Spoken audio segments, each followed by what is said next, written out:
싱가포르에서 열린 아세안 지역 안보 포럼이 막을 내렸습니다. 기대했던 남과 북 그리고 북한과 미국의 외교장관 회담은 불발됐습니다. 하지만 비공식적인 대화 분위기는 나쁘지 않았다는 평가도 나옵니다. 최인택 중앙일보 국제전문기자와 한 걸음 더 들어가겠습니다. 어서 오세요. 안녕하십니까? 네, 오늘 새벽에 나온 뉴스부터 짚어보죠. 아세안 지역 안보 포럼 의장 성명이 발표됐는데요. 북한의 완전하고 검증 가능하며 불가역적인 비핵화, CVID는 명확하게 적시되지 않았어요. 왜 그랬을까요? 예, 대신에 이제 북한에 대해서 비핵화와 핵 미사일 더 이상 실험하지 않겠다 이런 내용을 이제 압박하는 그런 내용이 추가됐습니다. 네. 아무래도 지금 이제 약속 이행 비핵화 전체에 대한 그런 얘기가 이제 거기에다가 방점을 찍어야지 어떤 방식과 관련해서는 지금 뭐 많은 서로 이제 논란과 토론이 있기 때문에 과정에 있는 것보다 아주 큰 데다가 먼저 이제 무게를 실어주는 그런 성명이 나왔다고 봐야 되겠죠. 네. 이번 ARF 회의가 가장 관심을 끌었던 건 아무래도 이제 북미 간의 외교장관 회담이 이 계기로 열리지 않을까였습니다. 그런데 이루어지지는 않았고, 그래서 이제 분석이 나오는 게 이용호 외무상과 폼페이오 장관이 악수와 잽을 동시에 주고받았다, 이런 분석도 있었고요. 어느 쪽에 무게가 더 있다고 보시나요? 일단 뭐 만났다는 데 의미가 있고, 그리고 이제 공식 회담은 아니지만 비공식적으로 충분한 얘기를 들으면서 서로의 분위기를 탐색했다는데 주안점을 줘야 될 것 같습니다. 여기에 대해서 미소와 가시돋친 말을 이제 서로 주고받았다고 네. 이제 볼 수가 있겠는데요.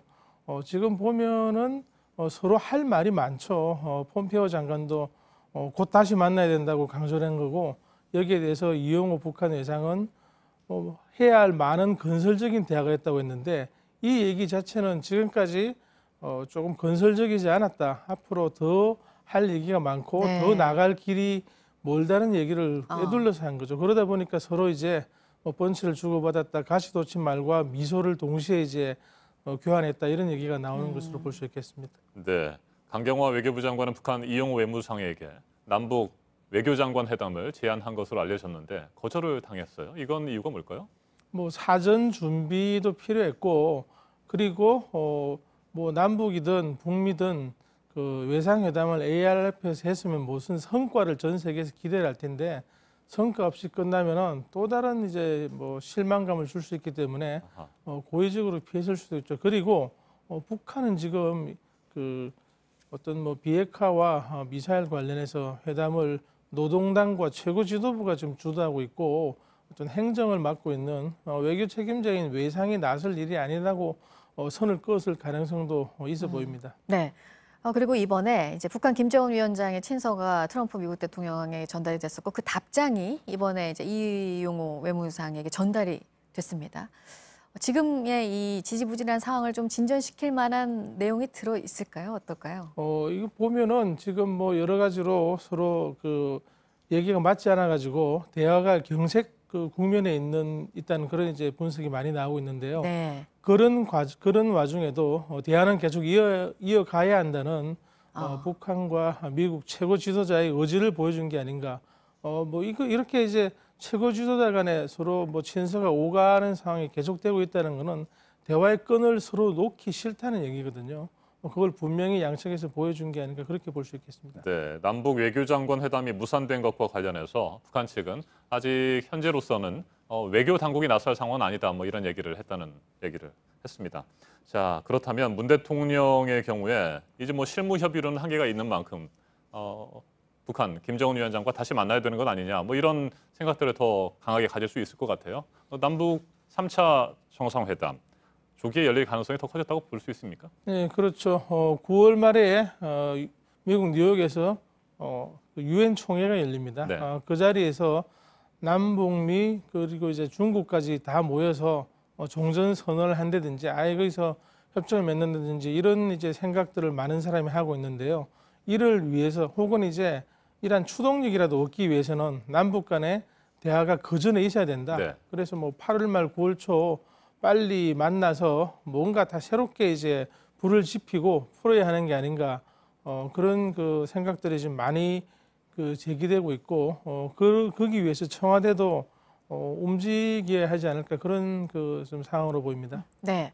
지금 북한과 미국이 지금 이렇게 된 데는 너무 단순화시키는지는 모르겠지만 종전선언과 비핵화 어떤 거가 우선이냐 이거 갖고 지금 갈등을 벌이는 거 아니겠습니까? 그러니까 이번에 이제 강경화 외교부 장관은 미국과 중국과 이 연내 종전선언 추진에 대해서 좀 상당 부분 진전이 있었다 이런 얘기도 했고 오늘 뭐 중국에서는 육자회담 수석대표 간의 협의도 있을 예정이고요. 후속 논의들이 좀 활발하게 이루어질 수 있을까요? 종전선언과 관련해서 이제 그 우리와 미국, 북한은 상당히 대화를 하고 좀 접근하고 있는 것으로 보이는데요. 종전선언은 북한이 원하는 그 모든 게 아니고 네. 북한이 원하는 것의 상징적인 그 한 주제일 뿐이죠. 네. 북한은 지금 이제 사실상 지금 상황에서 그 뭐 비핵화와 뭐 미사일 관련해서 더 이상 뭐 압박을 하지 말고 그리고 유엔 제재를 좀 풀어주고 경제적으로 숨통을 틔워주기를 원하고 있는 것이고 그 상징적인 단계 그런 모습 자체가 이제 가장 그 상징적인 것이 그 종전선언으로 보이는데 그래서 종전선언의 이름에 상징물을 두고 계속 밀어붙이는 게 아닌가 그렇게 볼 수 있겠습니다. 네. 북한이 장기적으로 그리고 결론적으로 뭘 바라는지를 잘 봐야 되겠죠. 네, 이번 아세안 지역 안보 포럼에서 북한 이용우 외무상의 움직임도 굉장히 활발했습니다. 11개국 외교장관과 양자회담을 가졌고요. 오늘은 또 이란으로 간다고 해요? 예, 11개국과 이제 북한이 먼저 요청을 해가지고 아주 적극적으로 대화를 했는데 그런 모습 자체는 어떤 뭐 대화 그리고 국제 무대 이런 걸 통해서 문제를 풀어보려는 의지를 보인다는 점에서 굉장히 이제 긍정적인데요. 이란으로 가는 거는 폼페이오와 이용우가 이번 이제 ARF에서 좀 가시돋친 말을 주고받았다면 이란으로 가는 것은 가시돋친 행동을 미국한테 하는 게 아닌가. 지금 이제 이란 핵 합의 파기 때문에 뭐 미국 그 트럼프 행정부가 그걸 계속 밀어붙이고 있는데요. 그런 와중에 지금까지 미사일은 물론이고 핵과 관련해서 서로 꾸준하게 교류를 한 것으로 네. 이제 지금 알려진 이란으로 간다는 것 자체가 미국의 하나의 경고장을 보내는 게 아닌가. 네. 계속 그러면은 우리 뭐 너네들 기분 좋을 대로 그렇게만 움직이지 않겠다. 우리도 우리 수가 있다는 걸 보여주는 게 아닌가. 그렇게 이제 분석할 수 있겠습니다. 알겠습니다. 여기까지 듣도록 하겠습니다. 최인택 중앙일보 국제전문기자였습니다. 잘 들었습니다.